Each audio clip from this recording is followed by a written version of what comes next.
நீங்கள் பார்த்துக் கொண்டிருப்பது 24 நியூஸ் தமிழ். தமிழகத்தில் கள்ளச்சாராயம் விற்பனையை தடுத்து நிறுத்த தவறிய தமிழக அரசின் நிர்வாக சீர்கேட்டினை கண்டித்து மயிலாடுதுறை மாவட்டம் தேமுதிக சார்பில் கண்டன ஆர்ப்பாட்டம் நடைபெற்றது. தமிழகத்தில் கள்ளக்குறிச்சி மாவட்டத்தில் கள்ளச்சாராயம் குடித்து 60 பேர் உயிரிழந்துள்ளனர்.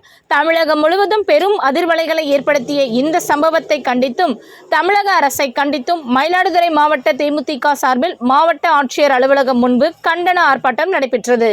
தேமுதிக மயிலாடுதுறை மாவட்ட செயலாளர் SR ஜலபதி தலைமையில் மயிலாடுதுறை நகர செயலாளர் பண்ணை பாலு முன்னிலையில் நடைபெற்றது. சிறப்பு அழைப்பாளராக மாநில மாணவரணி துணை செயலாளர் பார்த்திபன் கலந்து கொண்டு நடைபெற்ற இந்த ஆர்ப்பாட்டத்தில் மாவட்ட, மாநில, நகர, ஒன்றிய, பேரூராட்சி கிளை கழக செயலாளர்கள் உள்ளிட்ட 100க்கும் மேற்பட்ட தேமுதிகவினர் கலந்து கொண்டனர்.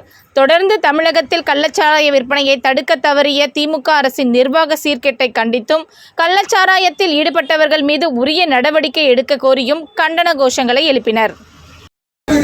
காத்திடு காத்திடு காத்திடு காத்திடு இளத்தினை காப்பாற்றிடு காப்பாற்றிடு காப்பாற்றிடு பெண்களின் தாலியை காப்பாற்றிடு பெண்களின் தாலியை காப்பாற்றிடு காப்பாற்றிடு காப்பாற்றிடு ஆட்சியாளர்களுக்கு பாடம் புகட்டு ஆட்சியாளருக்கு பாடம் புகட்டு பாடம் புகட்டு பாடம் புகட்டு பாடம் புகட்டு மக்கள் விரோதிகள் தமிழக அரசு தமிழக மக்களை நன்றாக சிந்திச்சு பாருங்க. நீ கள்ளக்குறிச்சி மாதிரி மயிலாடுதுறை வேணாம்,